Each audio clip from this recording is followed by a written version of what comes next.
বাংলাদেশের রাজনীতিতে চীন ইদানিংকালে খুবই গুরুত্বপূর্ণ হয়ে পড়েছে। কেবল বাংলাদেশ নয়, পাক ভারত উপমহাদেশের রাজনীতিতে এই মুহূর্তে চীন পরাশক্তি। তাদের যে দাপট, এই দাপটের কাছে এখন আমেরিকা শিশু।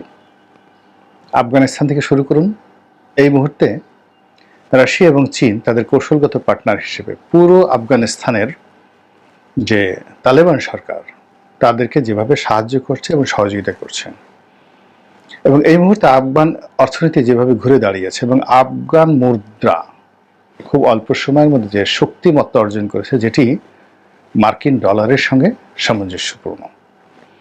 তারা যে সকল মেগা প্রজেক্ট হাতে নিয়েছে, যেগুলো আমেরিকা আফগানিস্তানের মাটিতে থেকে কল্পনাও করতে পারতো না, সেই মেগা প্রজেক্টগুলো, সেটা সেচ, ইরিগেশন এবং সড়ক যোগাযোগ ব্যবস্থা, এই পুরো প্রকল্পগুলো, বিদ্যুৎ থেকে শুরু করে আরো অনেক কিছুতে তাদের যে অবিস্মরণীয় সফলতা, এই সফলতার পেছনে চীনের গুরুত্বপূর্ণ হাত আছে।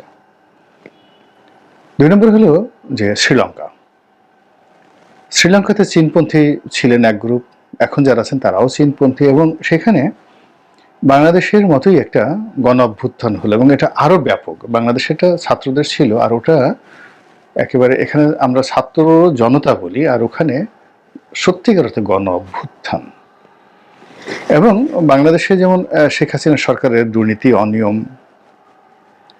এটার একটা সীমা অতিক্রম করে ফেলেছিল, কিন্তু মহেন্দ্র রাজাপাকসের যে ইতিহাস, ঐতিহ্য, তার বিরুদ্ধে অনেক অভিযোগ ছিল, কিন্তু সেটা একটা নির্দিষ্ট সীমার মধ্যে ছিল। এবং শ্রীলঙ্কার ইতিহাসে মহেন্দ্র রাজাপাকসের যে ইতিহাস, বিশেষ করে তামিল যুদ্ধ যখন চলছিল, গেরিলা যুদ্ধ চলছিল, সেই যুদ্ধে তার যে অবিস্মরণীয় অবদান, এই কারণে তিনি কিন্তু মোস্টলি রেসপেক্টেড ওয়ার হিরো। তো তার মতো মানুষকে সপরিবারে শ্রীলঙ্কা ছাড়তে হয়েছে, এবং পুরো অর্থনীতি দেউলিয়া হয়ে গিয়েছিল। বাংলাদেশ কিন্তু শ্রীলঙ্কার মতো দেউলিয়া হয়নি, এখনো নয়, কিন্তু শ্রীলঙ্কা পুরোপুরি দেউলিয়া হয়ে গিয়েছিল। সেই শ্রীলঙ্কাকে রাজনৈতিকভাবে, অর্থনৈতিকভাবে একটা এরকম স্ট্যাবল অবস্থায় আনা হয়েছে, যেটি অকল্পনীয়, ভারত বা অন্য কোনো দেশ কল্পনাও করতে পারেনি, এবং সেই কাজটি কারা করেছে? চীন করেছে। 3 নম্বরে পাকিস্তান। পাকিস্তানে ইমরান খানের সরকারের পতন, এরপরে আফগানিস্তানের সঙ্গে তাদের যে সীমান্ত সম্পর্ক, সংঘর্ষ, তারপর আমেরিকা চলে যাওয়ার পরে হঠাৎ করে যে আফগান সংকট তৈরি হলো, এটা পুরো পাকিস্তানের স্বাধীনতার সার্বভৌমত্ব থেকে শুরু করে সবকিছুকে তছনছ করে দিয়েছে। তো সেখানে একটি রাজনৈতিক সরকার বসানো, সেনাবাহিনীর সঙ্গে রাজনীতিবিদদের যে দূরত্ব এমন পর্যায়ে চলে গিয়েছিল যে জনগণ বিক্ষুব্ধ হয়ে ক্যান্টনমেন্টগুলো পুড়িয়ে দিচ্ছিল। সেই জায়গাতে রাজনীতিবিদদের সঙ্গে বৈঠক করে অসম্ভব কতগুলো ঘটনা চীন ঘটিয়েছে। সে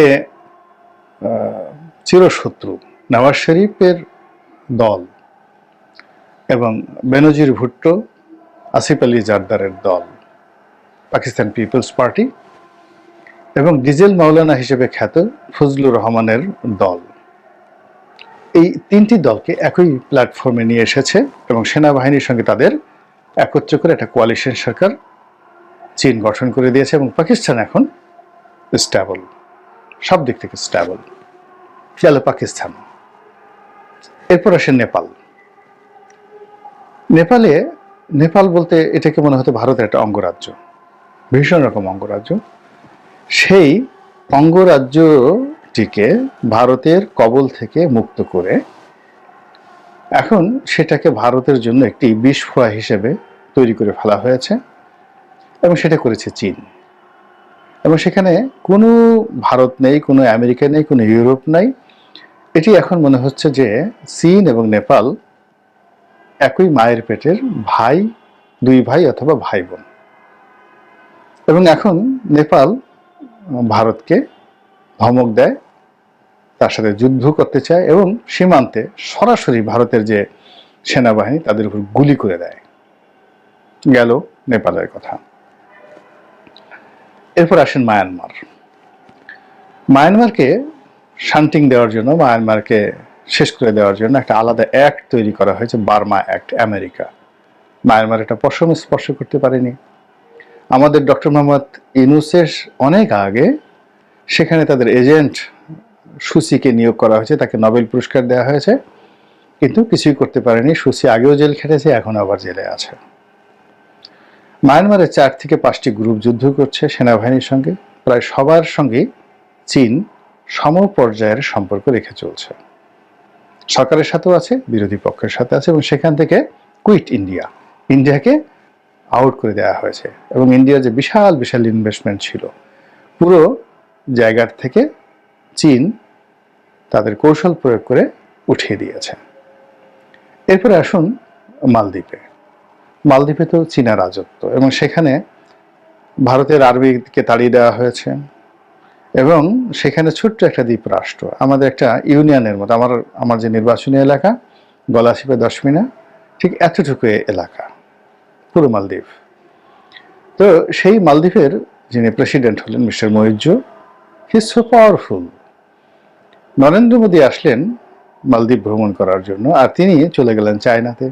এর চেয়ে অপমাননা থাকে? ধরুন বাংলাদেশে এলেন নরেন্দ্র মোদী ইনু সাহেবের সাথে দেখা করার জন্য, তো তিনি চলে গেলেন প্যারিসে, ইনু সাহেব, বা চীনে, আর ওনার প্রেস সেক্রেটারি তাদের সঙ্গে নরেন্দ্র মোদী বৈঠক ঠৈঠক করে চলে গেলেন। ঠিক সেম ঘটনা মালদ্বীপে ঘটেছে, এবং এত অপমানের পরেও ভারত মিস্টার মুইজ্জুর সঙ্গে এবং মালদ্বীপের সঙ্গে সম্পর্ক রক্ষা করার জন্য মরিয়া হয়ে যত ছোট হওয়া দরকার তাই হচ্ছে। এত বড় লম্বা যে ভূমিকাটি টানলাম সেটা হলো সাম্প্রতিক সময় এশীয় রাজনীতিতে। আমি যদি এশিয়ার অন্যান্য দেশে যাই, মিডল ইস্টে যাই, আপনাদেরকে 1 ঘন্টা আমি এই চীনের সফলতার কথা বলতে পারবো। আমি শুধু দক্ষিণ পূর্ব এশিয়াতে এই সফলতার কথাগুলো বললাম এই কারণে যে এখন এই বাংলায় চীন সর্বশক্তি নিয়োগ করেছে। এখানে যে কোনোভাবে হোক তারা বাংলাদেশে তাদের আধিপত্য কায়েম করতে চায়, প্রভুত্ব কায়েম করতে চায়, এবং এই বাংলাদেশের ভূমি ব্যবহার করে তারা আমেরিকাকে এবং ভারতকে একটা উচিত শিক্ষা দিতে চায়। এবং এখানে চীন খুব সুকৌশলে যেভাবে শেখ হাসিনাকে পচিয়েছে, যেভাবে আওয়ামী লীগকে পচিয়েছে, সেখান থেকে আওয়ামী লীগের ফিরতে কতটা সময় লাগবে এটা প্রশ্ন সাপেক্ষ বিষয়। ফিরতে পারবে কিনা দ্বিতীয় প্রশ্ন। আর শেখ হাসিনা এবং তার যে পরিবার, শেখ পরিবারের যে রাজনীতি বাংলাদেশে কিভাবে পুনর্বাসিত হবে, এটি গবেষণার বিষয়। এবং এই পুরো কাজের সঙ্গে চীনের একটা বিরাট লং টার্ম একটা শান্ত মন, শান্ত মস্তিষ্কের একটা যাকে বলা হয় গ্রাউন্ড ওয়ার্ক ছিল। চীন অনেস্টলি চেয়েছিল শেখ হাসিনাকে সাহায্য করার জন্য, আর সেটা 2018 সন থেকে। এবং 2018 সনের যে নির্বাচনটা, এটা কিন্তু ভারত যেভাবে চেয়েছে, শেখ হাসিনা যেভাবে চেয়েছে সেভাবে হয়নি। শেখ হাসিনা এবং ভারতের যে প্রেসক্রিপশন সেটা ছিল যে বিএনপিকে 80 থেকে 90টি সিট দেওয়া হবে, এবং অন্যান্য দল মিলে 100-র মতো সিট থাকবে, আর বাকি 200 সিটে আওয়ামী লীগকে পাশ করে আনা হবে। ঠিক সেই জায়গাতে একেবারে 24 ঘন্টার নোটিশে চীন এমনভাবে ঢুকে পড়েছে যে কিভাবে যে ভোট হয়ে গেছে 2018 সনে রাতের ভোট, এটা ভারতের যে গোয়েন্দা সংস্থা কল্পনাও করতে পারেনি। পুরো কাজটা চীন করে দিয়েছে। এবং এর ফলে কি হলো, শেখ হাসিনাকে জনগণের কাছে বেঈমান, বিএনপির কাছে মুনাফেক, এবং তার নিজের দলের লোকদের কাছে একটা খেলনা পুতুল বানিয়ে দিয়েছে। আর দিল্লির সঙ্গে তার সম্পর্কটাকে একেবারে প্রশ্নবিদ্ধ করে তুলেছে। এরপর থেকে 2018 পর থেকে শেখ হাসিনা আসলে কার্যত তার কোনো ক্ষমতা ছিল না। তিনি একবার চীনের দিকে ঝোঁকার চেষ্টা করেছেন, একবার আমেরিকার দিকে ঝোঁকার চেষ্টা করেছেন, একবার ফ্রান্সের দিকে ঝুঁকে ফ্রান্সের সাহায্য নিয়ে ইউরোপীয় ইউনিয়নের সম্পর্ক রাখতে চেয়েছেন, আর দিল্লির সঙ্গে বারবার চেষ্টা করেছেন, কিন্তু কেউ তাকে বিশ্বাস করেনি, কেউ তাকে বিশ্বাস করেনি। আর তিনিও যেভাবে লোকজন সহকারে পরিবেষ্টিত থাকতেন, তিনি নিজের ওজন, আকার, আকৃতি, অবস্থান এটা তিনি বুঝতে পারেননি। ফলে তাকে বাংলাদেশ থেকে ভারতে চলে যেতে হয়েছে। এখন প্রসঙ্গে আসি, সেটা হলো চীন বাংলাদেশে তৎপরতা চালাচ্ছে। তৎপরতার সঙ্গে তারা পাকিস্তানকে নিয়ে নিয়েছে। এখন তারা ধর্মভিত্তিক সকল দলের সঙ্গে সম্পর্ক রক্ষা করছে, বিএনপির সাথে সম্পর্ক রক্ষা করছে, আর জামাতের সঙ্গে সম্পর্ক রক্ষা করছে সমান তালে। আপনারা দেখেছেন যে বিএনপির একটা বিরাট গ্রুপ ইতিমধ্যে চীন ভ্রমণ করে এসেছে এবং তারা চীনে গিয়ে চীনের কমিউনিস্ট পার্টির লোকদের সাথে কিভাবে বৈঠক করেছে। এবং এই বৈঠকের ফলাফল আপনারা বুঝতে পারবেন যখন বিএনপির ক্ষমতা চলে যাওয়ার পর্যায়ে এসেছিল 2005 সনে। ওই সময়টাতে কিন্তু আওয়ামী লীগকে ডেকে নিয়েছিল চীন, শেখ হাসিনার নেতৃত্বে বেশ কয়েকবার চীনের উচ্চ পর্যায়ের একটি গ্রুপের সাথে, প্রতিনিধির সঙ্গে আওয়ামী লীগের নেতাদের ঘন ঘন বৈঠক হতো। এবং আমি যে ওই সৈয়দ আবুল হোসেনের যে দৌড়ের গল্প বলেছিলাম, ওটা ওই চীনে হয়েছিল। তখন সাবির হোসেন চৌধুরী, ওবায়দুল কাদের সাহেব, আবুল হোসেন সাহেব এবং স্বয়ং শেখ হাসিনা চীনের ভ্রমণে ছিলেন এবং একটা স্পোর্টস স্কুলে যখন তাদেরকে নেওয়া হলো সেখানে এই দৌড়ের ঘটনাটি ঘটেছিল। তো এখন এই যে ক্ষমতায় বিএনপি, কিন্তু আওয়ামী লীগের লোকদেরকে তারা টেনে নিচ্ছে, এটা বিএনপি তখন কাউন্ট করতে পারেনি এবং তারপরে কিন্তু আওয়ামী লীগই ক্ষমতায় এসেছে 1/11-এর পর। আবার এখন ধরুন ডক্টর মোহাম্মদ ইউনূস ক্ষমতায় আছে, কিন্তু এখন তারা আওয়ামী লীগের লোকদেরকে বাদ দিয়ে বিএনপি লোকদেরকে চীন ভ্রমণে নিয়ে যাচ্ছে, আবার জামাতের লোকদেরকেও চীন ভ্রমণে নিয়ে যাচ্ছে এবং it's a very dangerous game. এবং আপনারা নিশ্চিত থাকেন যে আগামীতে যদি চীন চায় জামাত ক্ষমতায় আসবে, যে কোনো ফর্মে, যে কোনো মূল্যে, যে কোনো স্ট্রাকচারে জামাতি ক্ষমতায় আসবে। আর চীন যদি চায় বিএনপি ক্ষমতায় আসবে, তাহলে বিএনপি ক্ষমতায় আসবে। এবং এখানে যে সমস্যাটা হবে সেটা হলো, জামাত যদি ক্ষমতায় আসে বিএনপির অস্তিত্ব হয়ে যাবে জাতীয় পার্টির মতো এবং তারা সঙ্গত কারণে নিরাপত্তার জন্য আওয়ামী লীগকে ওয়াকওভার দেবে।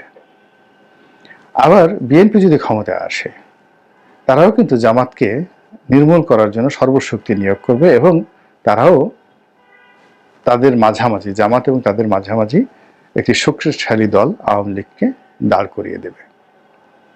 এবং এখানে চীনের জন্য সবচেয়ে সুবিধাজনক বিষয় হলো, যারাই রাজনীতির ময়দানে আছে তাদের সবার সঙ্গে তাদের সংযোগ আছে, সম্পর্ক আছে এবং কেউ তাদেরকে গালি দেয় না, কেউ তাদেরকে বলে না চীনার সাম্রাজ্যবাদ। তো কাজেই সময় যাচ্ছে, দেখা যাক। সামনে অনেক রাজনীতির খেলাধুলা আছে, অনেক সমীকরণ আছে, অনেক যোগ বিয়োগ আছে, অনেক নায়ক দেখবেন, অনেক নায়িকা দেখবেন, অনেক মঞ্চ তৈরি হবে, আবার অনেক মঞ্চের পর্দা নেমে যাবে, আবার নতুন পর্দা আসবে। আমার তো মনে হয় 5 থেকে 7 বছর, 8 বছর, 10 বছর এই অবস্থা চলতে থাকবে, মোটামুটি একটা স্টেবল অবস্থা